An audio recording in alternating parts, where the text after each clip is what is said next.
اقبال کا فہم قرآن کیسا تھا؟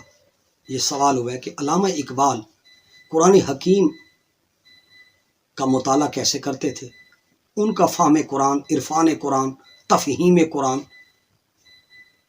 وہ کس انداز کا ان کا قرآن کا تدبر تھا، تفکر تھا، تذکر تھا۔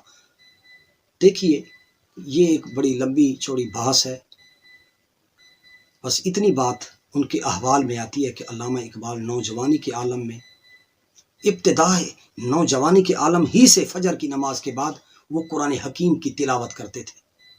ان کے جو علامہ اقبال کے جو والد گرامی تھے صوفی نور محمد، یہ ایک بڑے برگزیدہ ایک صوفی مزاج بزرگ تھے۔ وہ روزانہ علامہ اقبال سے آ کر پوچھتے تھے، جب وہ قرآن مجید کی تلاوت کر رہے ہوتے نا اقبال، تو آ کر پوچھتے کہ کیا کر رہے ہو؟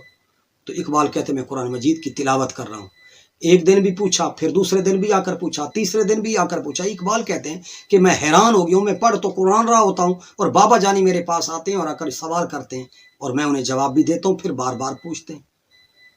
تو علامہ اقبال کہتے ہیں میں نے اپنے والد گرامی سے عرض کیا میں قرآن پڑھتا ہوں، تو کہتے ہیں میں نے 3 4 5 دن کے بعد جب یہ کہا کہ میں قرآن کی تلاوت کرتا ہوں، تو آپ کے والد گرامی نے مجھے، اقبال کہتے ہیں مجھے فرمایا، دیکھو جب تم کلام پاک پڑھا کرو تو اس شعور اور احساس کے ساتھ پڑھا کرو کہ اللہ تعالیٰ خود براہ راست تم ہی سے ہم کلام اور تم ہی سے مخاطب ہے۔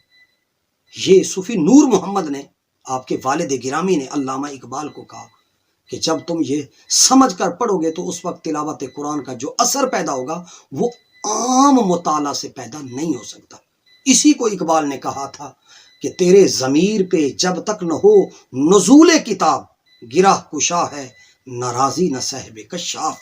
تو لہٰذا قرآن میں ڈوب کر یہ سمجھنا کہ قرآن میرے سے ہم کلام ہے، یہ جو ہے اقبالی فکر ہے، اقبالی انداز ہے، اور اقبالی نقطہ نظر سے اسلام کا تعارف، اور اقبالی نقطہ نظر سے یہ اصل میں پیغمبرانہ سوچ ہے اقبال کی۔